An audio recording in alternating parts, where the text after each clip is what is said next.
Hi, and welcome to yet another edition of Ask Miss Judes. As usual, I hope you're keeping well, taking good care of yourself, and enjoying life as God gives it. I also want to use this opportunity to thank you, all my awesome subscribers, families, and friends of this channel, and those of you who've been generously sending your suggestions, comments, questions, and feedback that keeps the community active. Thank you so much. Please continue to do that. Today, I thought we would talk about what I have considered, or what I want to call, one of the biggest issues in communication today, and that's the question of hearing versus listening.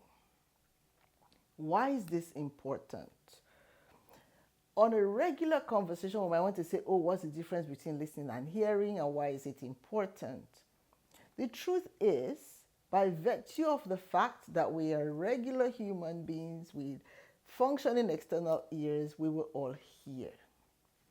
However, while hearing is biological or physiological, if you'll excuse me to call it that, listening is active, is intentional.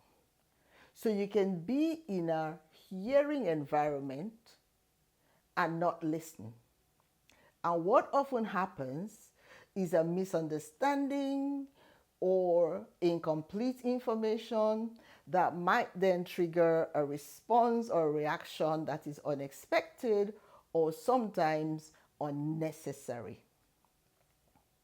So, as you will all know, our current socio-economic, socio-political, and socio-economic environment is one where so much noise is going on. So we're hearing all kinds of confusion, a statement today that is changed tomorrow. The economy is in shambles, or so we are led to want to believe. And the chances are, if we're not intentional about listening in this kind of environment, it could be anxiety inducing. So there will be fear of, oh, there is a possible recession coming, all kinds of unnecessary things. However, if we're intentional in listening to conversations, then we can zero in on what is important. We will hear the entire situation. We will isolate what it is we want to listen to or pay attention to. Then we'll make sense of that. And based on the outcome of that intentional listening process, we'll be able to make decisions that will keep us grounded and solid. As often, you know that I like to give examples with my own life experiences. So while hearing is involuntary, listening is voluntary. So it's something that you're intentional about, you do.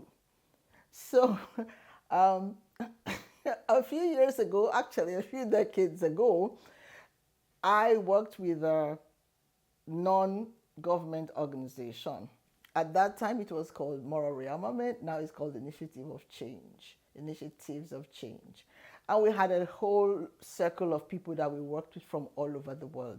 We had some really wonderful elderly friends. And so I had said to one of them, I'm going to call his name. He was a dear friend. He's late now, and some of you would know when you listen to this. So I had told Papa Hugh that I was engaged and I was going to get married. So I don't know how he heard that I was married. And in his excitement, he went and told everybody that I got married. So some of the other friends thought, oh, this is kind of weird. You know, she got married and she didn't tell us, and she only told Papa Hugh. And then, fortunately for me, they actually came and inquired, and I told them that I was engaged. I was yet to be married. So it wasn't as if they were left out. But I realized from that experience that how our expectations, our excitement, and sometimes our lack of attention in communication situations can lead us to conclusions that are not true or not correct. And if we do not have an opportunity to re-engage with that person or that situation to correct the impression, then we go away with wrong impressions. How many times have you been in situations where you have a conversation and you come away feeling like you've just talked to yourself because the other person either didn't pay attention and therefore interpreted it wrongly, or reacted in a way that you did not expect, and upon a second opportunity to engage, you might realize that, okay, they heard a few things, but they really didn't listen, so they didn't listen for the intention. Also, sometimes it's important that when we hear, we bring all of who we are into that situation. So, what are some of the things that can get in the way of us being active listeners in a communication environment? Sometimes, when we are tired, we cannot listen properly. We just want to get to the end of the conversation. So, we would complete a thought for somebody, whereas that's not where the person is going. My mom often used to say that you cannot interrogate somebody, say, what are you about to say? You don't know what they're about to say. You wait for them to say it, and then you can ask questions based on what they have said. There's also a funny anecdote.